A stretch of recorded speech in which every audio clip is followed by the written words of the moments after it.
Recognize this one? This is a 925. I was working on this as an experimental project, and I discovered I had to pull the cylinder back off. The piston was hitting the crankshaft. I knew about that problem ahead of time. I just didn't think about it. Those aftermarket pistons, they don't notch enough out to clear the crankshaft, so they had to come apart. But while I had it apart, I ended up with some other 925s, and I got some parts.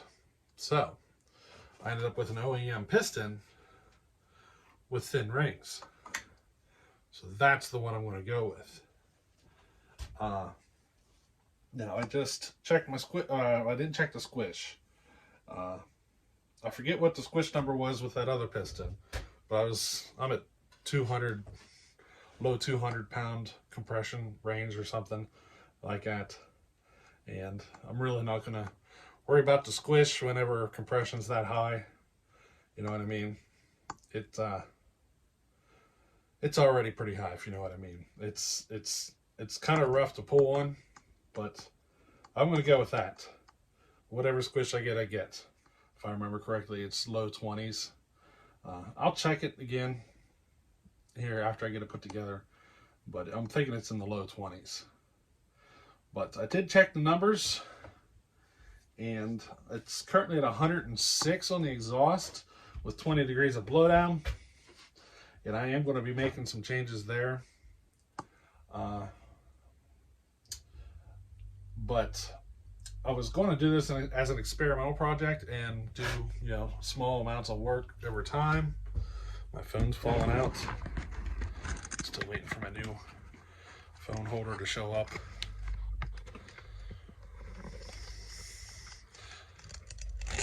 She doesn't want to stay in there.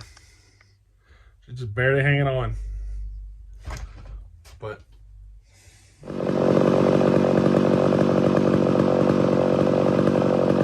I was going to do this work, this whole project a little bit at a time and kind of show the progress as it goes on, but I decided that I'm just going to go for it.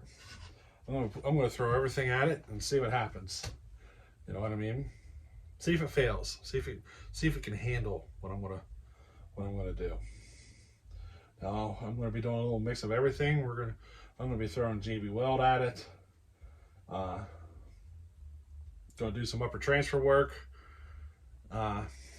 The exhaust, I'm going to get a little funky with that. Going to do a little piston mod. So I think it should be an interesting project. And I'm actually talking to Harvey right now, but I'm currently waiting to see what he thinks, if we should go for it. We might go for it regardless, just to see what happens, It's kind of the way we do things around here. But I'll show you the different things as we get further along. But that's where we're at. I've already got I've already done all the port match work. That's all done. So right now I just got to I'm just going to do my lower transfers and the exhaust on the cylinder. And that's where I'm at. Now, something else to talk about. TazMan saw. The XL130 76 project we put together. I got it sitting right here. Remember this saw?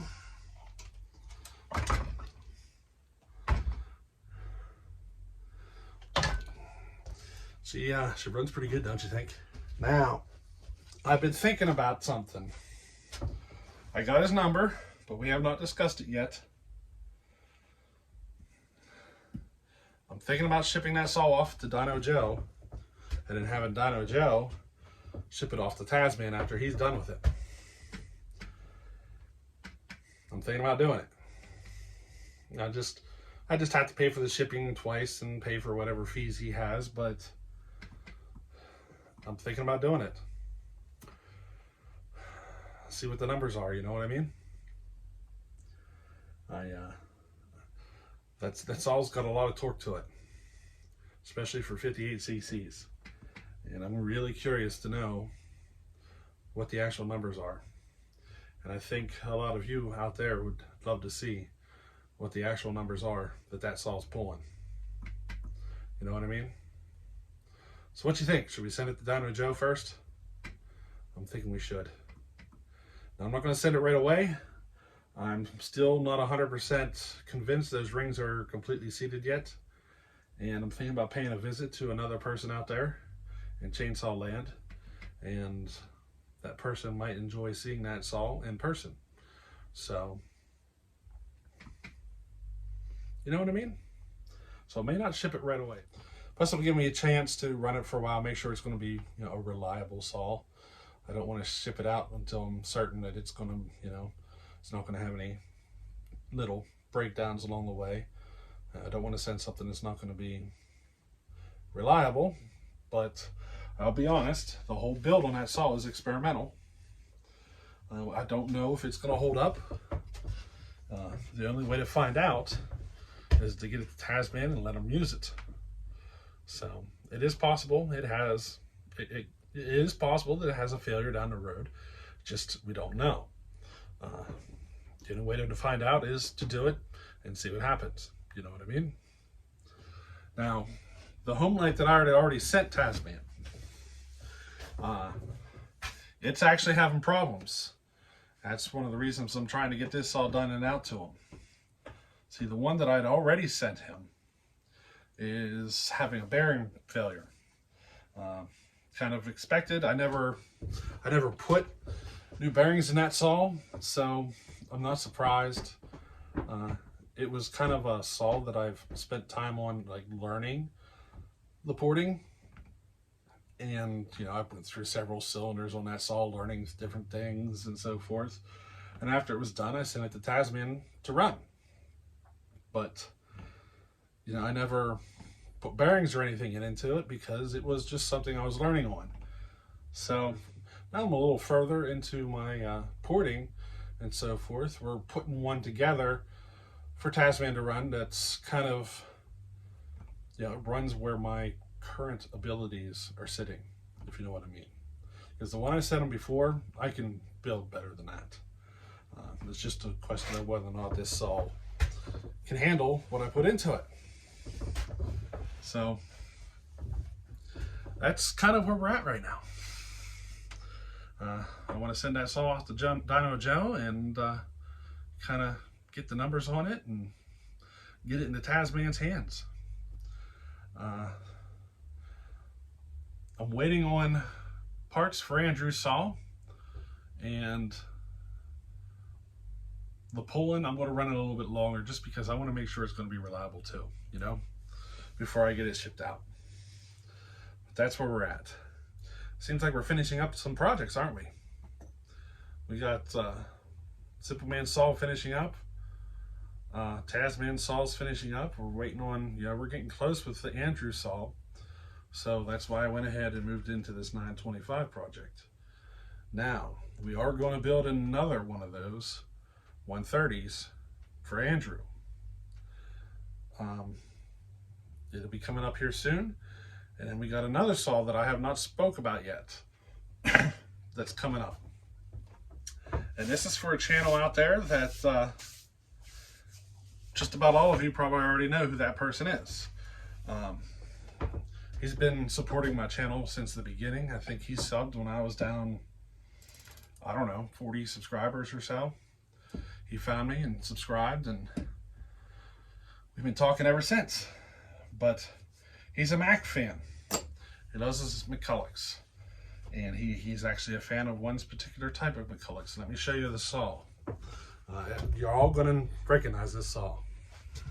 This is a ProMac 610. You recognize it? This is going to go to another channel out there. We're going to port it, have fun with it, and send it out to him to run. And I even have another one here for parts. So I think we should be able to get a good running saw for him. This saw already runs good. Nothing wrong with the way this saw runs. The clutch slips is the only thing wrong with it. So I already know that we have a good running saw to start with. So it should just be a simple matter of tearing into it, and getting it done. Now the gentleman who's getting this ported saw, I think this might be his first ported saw that he's going to receive, and he's kind of excited as much as I am, I think. His channel is called Mr. Obsolete's Vintage Homesteading, and he has several of these saws, and he's waiting patiently for me to get into this for him and get it built and sent out to him. He wants to put it up against one of the, I think it's a 650. I think the 650 is basically the same saw with more aggressive porting, which makes it, you know, perform a little better. Well, we're going to see if we can take this 610 and clean house with that 650. That's what we're going to do. Now, I've already got some ideas brewing up here in the old thinker of what we're going to do there, but you're going to see that project hitting the table very soon, because it's just this 925 cleaning up some things, and then this. So anytime I'm not working on something else, this is going to be the guy we're starting on next. This 610. So if I end up waiting on parts and I have time to work on it, that's what I'm going to work on. If you've been here long enough, you'll know that's kind of how I do things. If I end up having to wait on something, then I just move into the next one until I get parts in. So I think Mr. Obsolete's going to like this saw once it's done. We spoke about it quite some time ago. I had a few projects on the table that I wanted to get cleaned up, and I think we're coming up. I think it's going to be his turn. So Mr. Obsolete, here we go. It's coming. I'm just going to be working on this a little bit and your saw, and while in the meantime we're just going to be tinkering with other ones. It's just tinkering with other saws is all we got to do. The only projects we got going on right now though is the 925 and then the Permax 610. So you ready for it? It's coming. Now this 925, I'm going to throw so much at it, I don't know if it's going to hold together. So just keep that in mind, that it might fail and we might have to rebuild it a few times, but I want to see what this saw can handle, or what it turns into.